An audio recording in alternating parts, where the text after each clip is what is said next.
Welcome to your favourite YouTube channel mister SPSR. और आज हमारी क्लास 9th की जो रिवाइज्ड वीडियो की सीरीज चल रही है, इसकी नेक्स्ट वीडियो और इस पे हम बात करेंगे इरेशनल नंबर्स की। क्योंकि हमने पहली दो वीडियो में रेशनल नंबर के बारे में सीख लिया है और हमको ये भी पता चल चुका है कि जो हमारी नंबर लाइन थी जिसपे हम बहुत सारे रेशनल नंबर्स को दिखा सकते थे, जैसे 0, 1, 2, 3, -1, -2, -3 और फ्रैक्शंस भी हम इस पे शो कर सकते थे, जैसे कि 1/2 या 1/3। ये बहुत सारे नंबर्स को हम इस पे शो कर सकते हैं। और हमें ये भी पता है कि जो रेशनल नंबर होते हैं वो P/Q की फॉर्म में एक्सप्रेस किए जा सकते हैं। और जब हम उनको P/Q की फॉर्म में एक्सप्रेस करके इस नंबर लाइन पे शो करेंगे तो हम देखेंगे कि जितने भी नंबर्स का डिनोमिनेटर बड़ा होगा और न्यूमरेटर छोटा होगा, वो सारे नंबर्स 0 और 1 के बीच में लाइज करेंगे। अब तुम सोच सकते हो कि ऐसे नंबर्स कितने होंगे, तो इसका मतलब ऐसे नंबर तो बहुत सारे होंगे, इनफाइनाइट नंबर्स होंगे। तो इससे हमें यह भी शिक्षा मिलती है कि ऐसे नंबर्स जो दो रेशनल नंबर के बीच में लाइज करते हैं तो कितने हो सकते हैं, तो बहुत सारे हो सकते हैं। इसका मतलब जो कॉन्सेप्ट निकला वो ये निकला कि there are infinitely many rational numbers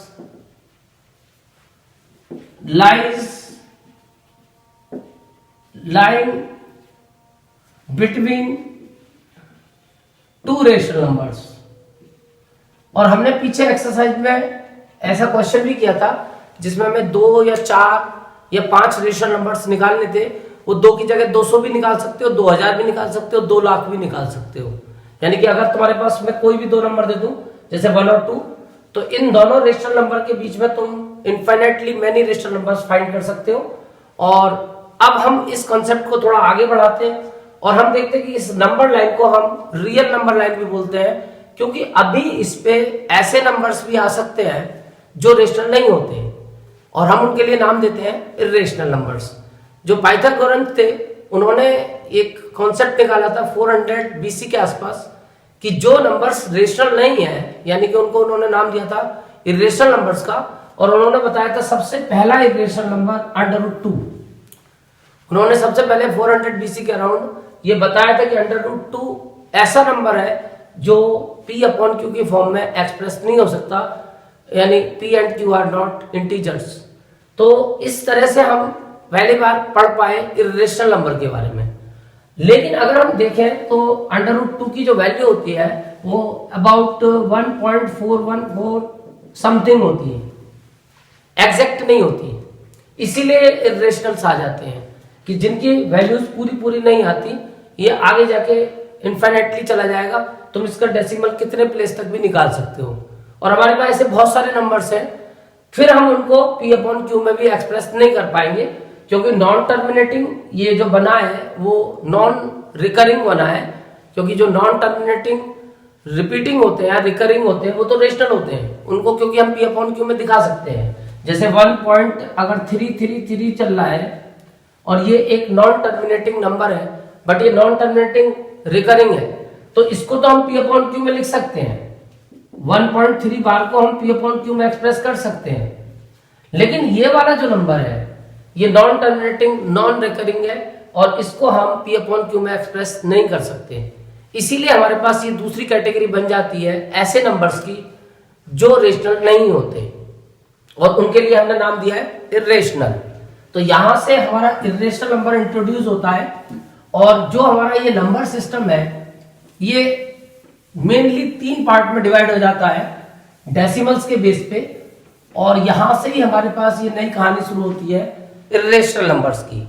तो हमारे पास सबसे पहले होता है रियल नंबर्स, क्योंकि है तो सब ये रियल नंबर्स, लेकिन ये रियल नंबर्स 2 कैटेगरी में डिवाइड होते हैं। एक तो रेशनल नंबर और एक इर्रेशनल नंबर्स। अब हम ये कह सकते हैं कि विच कैन बी एक्सप्रेस्ड, जिनको हम एक्सप्रेस कर पाए P/Q की फॉर्म में, where P and Q are integers and q must not be equal to 0, तो वो नंबर को हम रेशनल नंबर का नाम दे सकते हैं। इसका मतलब जो इर्रेशनल नंबर की डेफिनेशन है दो बनती है। एक तो वो बनती है कि अगर हम रियल नंबर्स में से रेशनल को छोड़ दें तो बाकी जो बचते हैं रियल नंबर्स वो इर्रेशनल होते हैं। लेकिन इसके अलावा भी हमारे पास एक ऑप्शन बन सकता है which can not be express in the form p upon q। जो rational number p upon q में एक्सप्रेस होते हैं वो तो रेशनल, और जो real number p upon q में एक्सप्रेस नहीं हो सकते वो इर्रेशनल। और आगे की डेफिनेशन सेम रहेगी where p and q are integers and q is not equal to 0, यानी कि जो इर्रेशनल नंबर है वो रेशनल नहीं है और जो रेशनल नंबर है वो इर्रेशनल नहीं है। दोनों बिल्कुल डिफरेंट वैरायटी हैं। जो p अपॉन q में एक्सप्रेस हो गया वो रेशनल, जो p अपॉन q में एक्सप्रेस नहीं हुआ वो इर्रेशनल। तो कुल मिला के अब हम इसकी बात करते हैं डेसिमल फॉर्म की। तो अभी मैंने पीछे भी तुम्हें पढ़ाया था कि जो रेशनल नंबर्स होते हैं वो डेसिमल में अगर हमें मिलते हैं तो दो तरीके के मिलते हैं, टर्मिनेटिंग डेसिमल। तो जो टर्मिनेटिंग डेसिमल होते हैं वो रेशनल नंबर होते हैं, और एक जो नॉन टर्मिनेटिंग डेसिमल होते हैं वो इर्रेशनल होते हैं। अब नॉन टर्मिनेटिंग डेसिमल में क्योंकि दो तरीके के डेसिमल्स आ जाते हैं, क्योंकि इर्रेशनल भी नॉन टर्मिनेटिंग है, दोनों ही नॉन टर्मिनेटिंग है, तो कंफ्यूज होने की जरूरत नहीं है। ये रिकरिंग होते हैं यानी कि रिपीटिंग, यानी इसमें एक रेगुलर इंटरवल के बाद या तो डिजिट या डिजिट का ग्रुप बार बार एक रेगुलर इंटरवल पे आएगा, बार बार आएगा। जैसे फॉर एग्जांपल टर्मिनेटिंग का एग्जांपल तो 1.75 मेरे को बहुत पसंद है, ये टर्मिनेटिंग डेसिमल। और नॉन टर्मिनेटिंग रिकरिंग का एग्जांपल जैसे 1.26 26 26 एंड सो ऑन। तो ये एग्जांपल है नॉन टर्मिनेटिंग रिकरिंग का, क्योंकि इसमें 26 26 बार बार रिपीट कर रहा है, तो ये 26 बार भी लिखा जा सकता है, 1.26 बार। जो रिपीटिंग ग्रुप है हमारा डिजिट्स का, उनके ऊपर ये एक लाइन खींच देते हैं और इसको हम बार का नाम दे देते हैं। नॉन टर्मिनेटिंग नॉन रिकरिंग, अभी मैंने एग्जांपल दिया था, उस एग्जांपल के अकॉर्डिंग जैसे मैंने √2 का तो मैं एग्जांपल दिया था, तो इसमें सबसे पहला तो ये रूट वाले होते हैं, लेकिन सारे रूट वाले नहीं होते, क्योंकि इसके बारे में अभी मैं थोड़ी देर बाद बताऊंगा। फिलहाल तुम √2 को सोच सकते हो, √3 को सोच सकते हो, √5 को सोच सकते हो। अब तुमने देखा मैंने √4 छोड़ दिया, और √4 मैंने इसलिए छोड़ दिया क्योंकि वो एक परफेक्ट स्क्वायर है। तो जो परफेक्ट स्क्वायर है जैसे 1 4 9 16 25 एंड सो ऑन, तो इनके अगर तुम रूट लेते हो तो ये 1 ही रहेगा, बल्कि यहां पे तुम्हें ध्यान रखना चाहिए +-1, क्योंकि जो स्क्वायर रूट है वो स्क्वायर जो हम ले रहे हैं उसका रिवर्स प्रोसेस है, और हमें ये पता है कि 1 का स्क्वायर भी 1 होता है और -1 का स्क्वायर भी 1 होता है। इसीलिए जो 1 का स्क्वायर रूट है वो 1 भी होता है, -1 भी होता है, क्योंकि स्क्वायर रूट का मतलब है हमें ये सोचना होता है कि किसका स्क्वायर है। जैसे हम अगर स्क्वायर रूट 1 देखते हैं तो हम ये देखते हैं कि 1 किसका स्क्वायर है, तो 1 का भी स्क्वायर है, 1 -1 का भी स्क्वायर है। ऐसे ही स्क्वायर रूट ऑफ 4, तो इसका आंसर भी +-2 होता है, क्योंकि ये +2 का भी स्क्वायर 4 होता है और -2 का स्क्वायर भी 4 होता है। इसका मतलब जैसे √9, इसका मतलब +-3 होता है।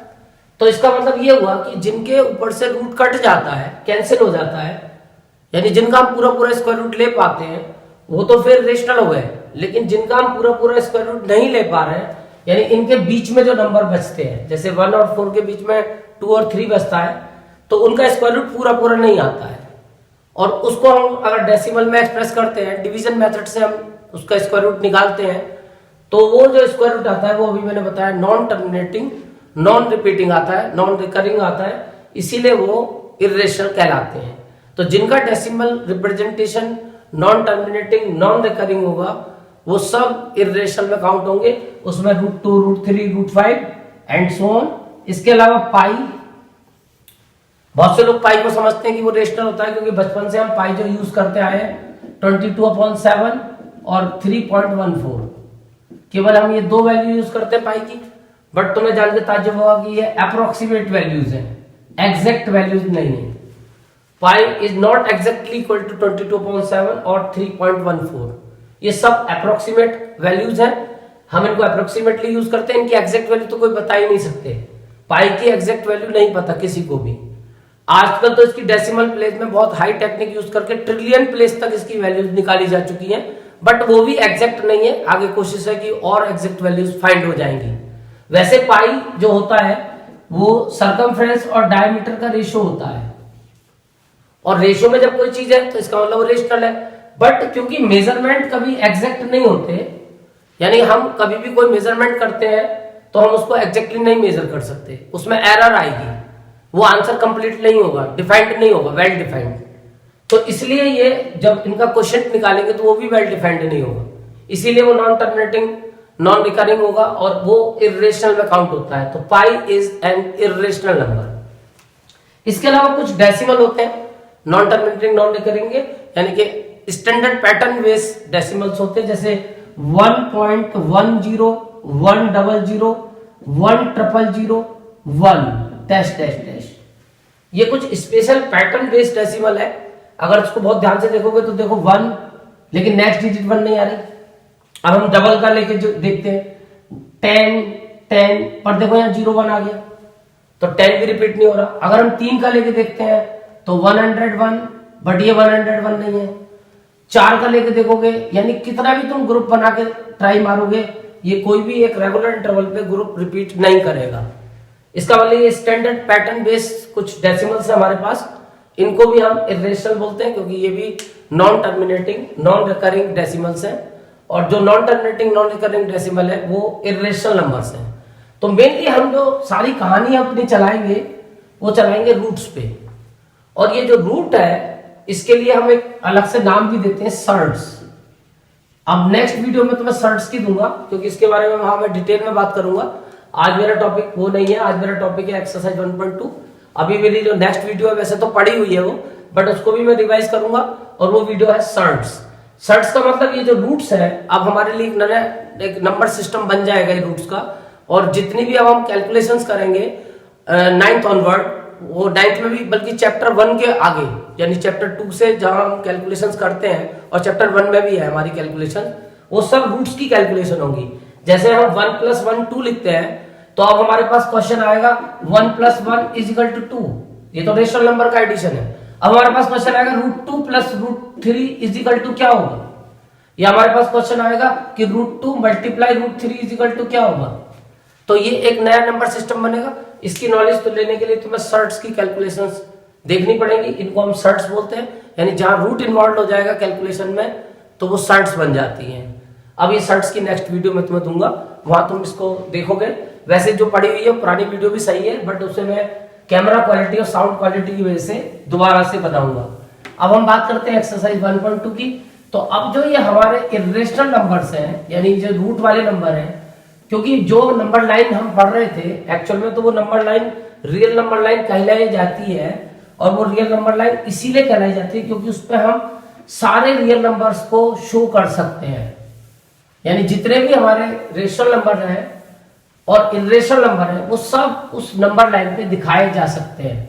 तो अब हमारे पास रेशनल नंबर को तो नंबर लाइन पे दिखाने का तरीका आता है, बट अब ये इर्रेशनल नंबर को हम नंबर लाइन पे कैसे दिखाएंगे। तो अगर हमें इस नंबर लाइन पे ये रेशनल नंबर तो हमने दिखा दिए 1 2 3 4 -1 -2 -3 और माइनस हमने 1/2 भी दिखा दिया, सब दिखा दिया। अब कोई हमसे कहे कि इस पे हम √2 भी दिखा सकते हैं, तो √2 को हम नंबर लाइन पे कैसे दिखाएं। अगर देखा जाए तो इसकी कोई एग्जैक्ट वैल्यू नहीं है, इसकी वैल्यू लगभग में 1.414 समथिंग होती है, डैश डैश, एग्जैक्ट वैल्यू नहीं होती। लेकिन अगर इस वैल्यू को तुम ध्यान से देखो तो ये वैल्यू 1.5 से छोटी है, 1.5 से छोटी है और 1.4 से बड़ी है। और 1.5 और 1.4 को हम नंबर लाइन पे दिखा सकते हैं, क्योंकि 1.4 जो आएगा वो 1 से बड़ा नंबर है, वो 1 से आगे आएगा, 1 से आगे आएगा 1.4, और 1.5 उससे भी आगे आएगा। सपोज ये 1.4 है और ये सपोज 1.5 है, तो इनके बीच में ही √2 आएगा। लेकिन इसको हम कहां दिखाएंगे, एग्जैक्टली कैसे डिफाइन करेंगे कि ये ही √2 है। तो उसके लिए फिर हमें एक तरीका सीखना पड़ेगा जो पाइथागोरस थ्योरम से कनेक्टेड है। और ये सबसे पहले जो पाइथागोरस के स्टूडेंट्स थे, उन्होंने फॉलोअर्स थे, उन्होंने ये तरीका दिया था कि हम इर्रेशनल नंबर्स को जिनके रूट पूरे पूरे नहीं आते हैं नंबर लाइन पे एग्जैक्टली हम कैसे डिफाइन कर सकते हैं। तो उसके लिए सबसे पहले उन्होंने स्टार्टिंग क्योंकि √2 से की थी, वैसे तुम्हारी एक्सरसाइज में तो √5 दिया हुआ है बट शुरुआत होगी √2 से। तो √2 को नंबर लाइन पे कैसे दिखाएंगे, तो उसके लिए उन्होंने एक यूनिट स्क्वायर बनाया। यूनिट स्क्वायर का मतलब स्क्वायर की चारों साइड बराबर होती हैं। अब उन्होंने एक 1 यूनिट की साइड का स्क्वायर बना लिया, 1 यूनिट ABCD। अब इसकी लेंथ भी 1 यूनिट, ब्रेड्थ भी 1 यूनिट, तभी तो ये स्क्वायर होगा क्योंकि इसकी चारों साइड इक्वल होती हैं। सारी साइड 1 यूनिट की है और सारे एंगल 90 के। तो ये स्क्वायर तुम आसानी से बना सकते हो। यहां से एक लाइन खींच दोगे, लाइन सेगमेंट 1 यूनिट की। अब ये 1 यूनिट क्या है, तो भैया 1 यूनिट ना तो 1 सेंटीमीटर है, ना 1 किलोमीटर है, ना 1 मिलीमीटर है, वो तुम्हारी इच्छा है। सॉरी, तुम लेट कर सकते हो कि 1 unit is equal to 3 centimetre. तो इसका मतलब तुम्हें 3 सेंटीमीटर की AB खींचनी है, फिर यहां से एक 90 डिग्री का एंगल बनाना है, यहां से एक 90 डिग्री का एंगल बनाना है और उसको 3-3 सेंटीमीटर कट करना है। तो अपने आप ये तुम्हारा स्क्वायर फॉर्म हो जाएगा 1 यूनिट का। अब तुम अगर इसके डायगोनल को देखते हो और AC इसका डायगोनल है, इसको मिलाते हो तो तुम चाहो तो पाइथागोरस थ्योरम की हेल्प से, क्योंकि एक राइट ट्रायंगल बन गया ये, तुम पाइथागोरस की हेल्प से ये डायगोनल AC को फाइंड कर सकते हो। उसके लिए तुम्हें पाइथागोरस थ्योरम लगानी पड़ेगी। बाय पाइथागोरस थ्योरम हाइपोटेनस जो होता है 90 के अपोजिट साइड, उसका स्क्वायर इन दोनों साइड के जो 90 डिग्री को कंटेन करती हैं साइड्स, उनके स्क्वायर के सम के इक्वल होता है, AB स्क्वायर BC स्क्वायर। अब AC तो हमें नहीं पता, लेकिन AB हमें पता है 1 और BC हमें पता है 1, और इसको सॉल्व करते हैं तो 1 का स्क्वायर 1 और 1 का स्क्वायर 1, तो AC स्क्वायर आता है 2। अब दोनों तरफ अगर हम स्क्वायर रूट लेते हैं, square root taking square root on the both side, तो AC स्क्वायर का तो स्क्वायर से स्क्वायर रूट कैंसिल होगा, AC आ गया और AC की वैल्यू आ गई √2 यूनिट। तो अगर हमने एक ऐसा स्क्वायर बनाया जिसकी साइड्स 1 यूनिट की हैं, तो उसका डायगोनल √2 यूनिट का होगा, एग्जैक्टली √2 की वैल्यू के बराबर होगा। वैसे तो कैलकुलेशन में हमें √2 की वैल्यू एग्जैक्ट नहीं मिलती है, बट हमें √2 की लेंथ मिल गई एग्जैक्टली। तो अब हम इस फिगर को रियल नंबर लाइन पे बना देंगे।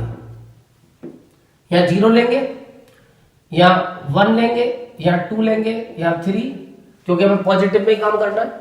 और ये पूरा स्क्वायर हम यहां फॉर्म कर देंगे, क्योंकि 1 यूनिट का स्क्वायर है, तो ये 1 यूनिट की एक साइड, फिर ये 1 यूनिट की एक साइड, फिर ये 1 यूनिट, और ये स्क्वायर हमने फॉर्म कर दिया। यहां पे मैंने सपोज A डाल दिया है 0 पे, ये B मार्क कर दिया है C, और ये D, ये स्क्वायर मैंने यहां बना दिया। और कैलकुलेशन से मेरे को पता चल गया, अगर मैं AC को ज्वाइन कराता हूं तो ये AC की वैल्यू √2 होगी। अब मैं यह कंपास रख के इस AC की लेंथ को मेजर कर लूंगा, या ये काम डिवाइडर से भी कर सकते हैं। वो दो तरफ से पॉइंट वाला जो डिवाइडर होता है ज्योमेट्री बॉक्स में, जिसे कभी हम यूज नहीं करते, उस डिवाइडर का काम भी यही होता है कि हम इसको मेजर कर सकते हैं। स्केल से तो नहीं कर सकते एग्जैक्ट, मैंने अभी बताया मेजरमेंट कभी एग्जैक्ट नहीं होते, स्केल से हम मेजर नहीं कर सकते, हम डिवाइडर से कर सकते हैं, और वरना कंपास से कर सकते हैं कि A पे तुम कंपास रखो और C पे पेंसिल रखो, और एक उसकी लेंथ मेजर करके उसकी आर्क यहां पे लगा दो नंबर लाइन पे। तो ये जो पॉइंट होगा, ये P पॉइंट सपोज इंडिकेट करेगा √2 को, यानी यहां से 0 से लेके यहां तक की जो लेंथ होगी, ये √2 को रिप्रेजेंट करेगी, यानी AC equal AP equal √2 units. तो तुमने √2 को एक्सप्लेन कर दिया नंबर लाइन पे।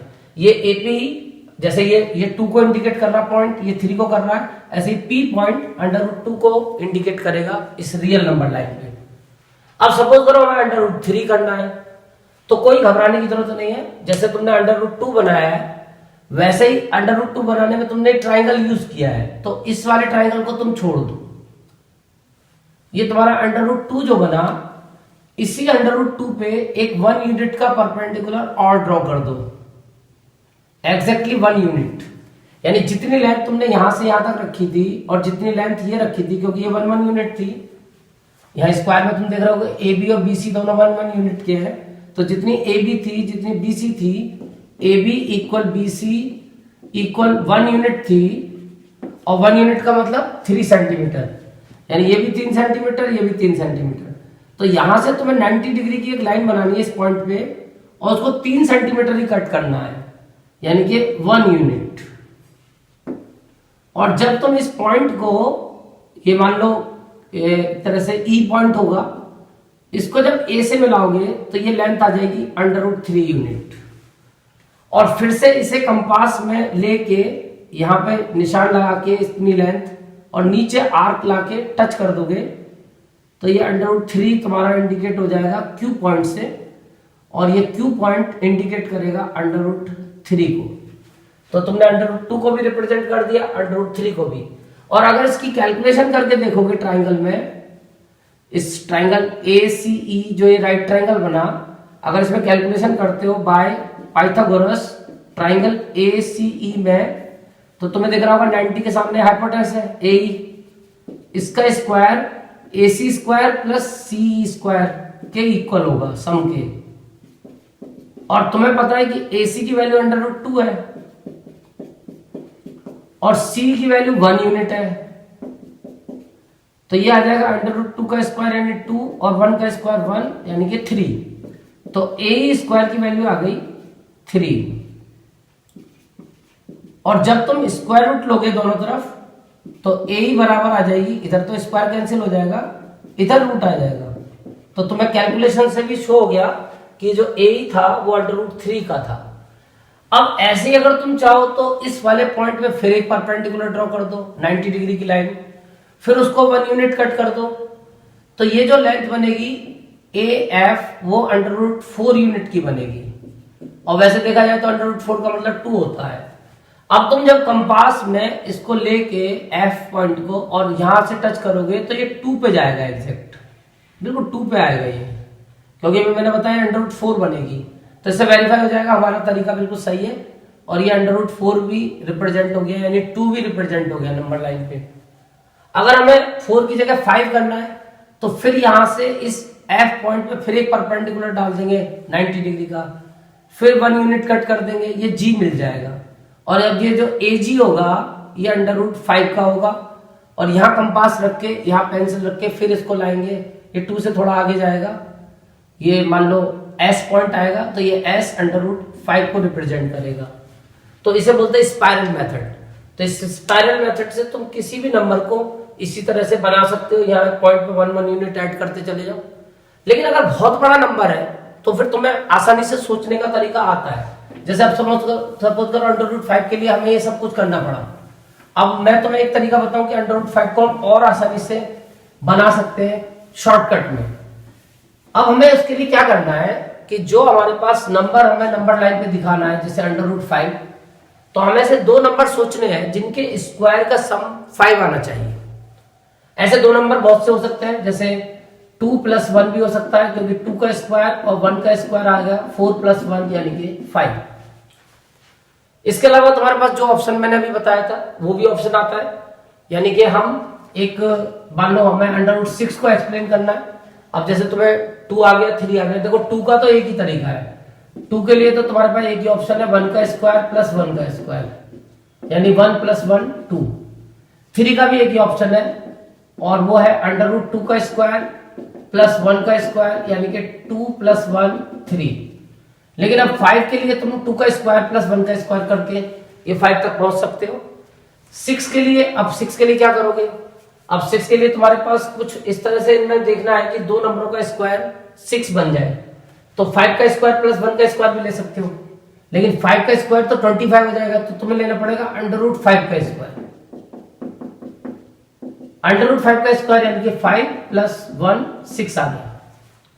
तो इस तरह से तुम किसी भी नंबर के बारे में डायरेक्ट सोच सकते हो। जैसे कल को तुम्हें 21 बनाना है, अब तुम देखो कि बड़े से बड़ा कितना परफेक्ट स्क्वायर तुम्हारे पास ऐसा है जो इससे अलग कर सकते हो, तो शायद 16 आता है। 16 के बाद फिर सीधा 25 आता है, तो 16 का यानी 4 तो तुमने अलग कर लिया। अभी तुम्हें 5 और ऐड करना है, तो उसका तरीका है फिर √5 भी ले सकते हो। तो √5 का स्क्वायर, अब तुम सॉल्व करोगे तो 4 का स्क्वायर 16 और 5 का स्क्वायर √5 का स्क्वायर 5 यानी कि 21। तो अभी √21 बन जाएगा तुम्हारा नंबर लाइन पे अगर तुम इसको ये करते हो 4 का स्क्वायर प्लस √5 का। बस यहाँ एक बात समझने की है कि रूट को तुम कभी ऐसे नहीं लोगे वर्टिकल, हमेशा हॉरिजॉन्टल पे, यानी जिससे तुम ट्राइंगल का बेस लोगे वो हमेशा रूट होना चाहिए, यानी बेस पे हमेशा रूट रखेंगे हम, और बाकी जो बिना उसका जो दूसरा नंबर होगा दोनों पे रूट नहीं रख सकते। बेस पे एक नंबर रूट में ले सकते हैं दोनों में से, और वो भी बेस पे ही लेना पड़ेगा। जैसे √21 अगर तुम्हें बनाना है तो तुम्हें पहले √5 बनाना पड़ेगा, और √5 बनाने का तरीका तुम्हारे पास ये है 2 का स्क्वायर प्लस 1 का स्क्वायर। तो 2 का स्क्वायर यानी कि पहले तुम्हें 2 यूनिट बनानी है, 1 2। अब तुमने 2 यूनिट तो ये बना दी, अब तुम्हें इस पे 1 का परपेंडिकुलर डालना है, तो 1 का परपेंडिकुलर डाल दिया, यानी जितना ये 1 यूनिट तुमने लेट किया है, मान लो 1 यूनिट तुमने 2 सेंटीमीटर की मानी है, तो ये तो 2 सेंटीमीटर होगा 0 1, फिर ये 1 2 भी 2 सेंटीमीटर होगा, यानी ये 4 सेंटीमीटर पे 2 आएगा। अब तुम्हें फिर 2 सेंटीमीटर पे एक कट लगाना है। अब ये 2 सेंटीमीटर पे तुमने 1 यूनिट बना दिया, इसको तुम्हें इससे मिलाना है, तो ये बन गया √5, डायरेक्ट बन गया। अब ये √5 होगा बिना सोचे समझे, क्योंकि इस ट्राइंगल का बेस 2 यूनिट है और परपेंडिकुलर 1 यूनिट है, तो 2 स्क्वायर प्लस 1 स्क्वायर यानी 5 बनेगा, और जब स्क्वायर रूट लोगे तो ये √5 क्या आ जाएगा। तो तुम्हारा ये जो ट्राइंगल बना ABC √5 बना। तो अब अगर तुम्हें केवल √5 को रिप्रेजेंट करना है तो कंपास को 0 पर रख के और पेंसिल को C पे रख के नीचे आर्क लगा दो, तो ये √5 रिप्रेजेंट हो जाएगा। लेकिन और ये आगे 3 होगा, 3 से पहले आएगा ये √5, क्योंकि ये √4 है, एक तरीके से 2 का मतलब √4 और 3 का मतलब √9, तो √5 6 7 8 वो तीनों 2 और 3 के बीच में आएंगे। अब तुम्हें √21 बनाना है, तो बेस तो हो गया √5, वो हमने ये ले लिया।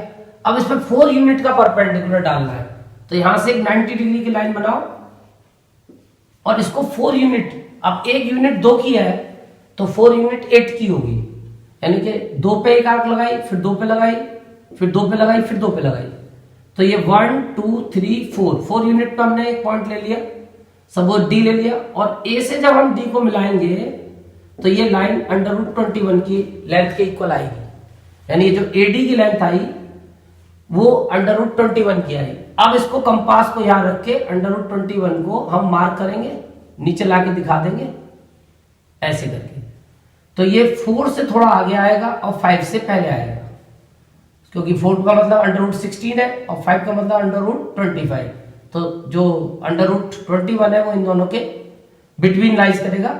तो इस तरह से तुम कोई भी नंबर चाहो तो ये दिखा सकते हो नंबर लाइन पे, इर्रेशनल नंबर। तो इर्रेशनल नंबर को नंबर लाइन पे रिप्रेजेंट करने का यही तरीका है, स्पाइरल मेथड यूज करो, या फिर ये अपना दिमाग लगा के इस तरीके से सोच सकते हो, कोई भी बड़े से बड़ा नंबर भी नंबर लाइन पे दिखा सकते हो। तो अब नेक्स्ट वीडियो में तुम्हें दूंगा सर्ट्स के ऊपर, और उसमें मैं कैलकुलेशन सिखाऊंगा ये अंडर रूट्स की।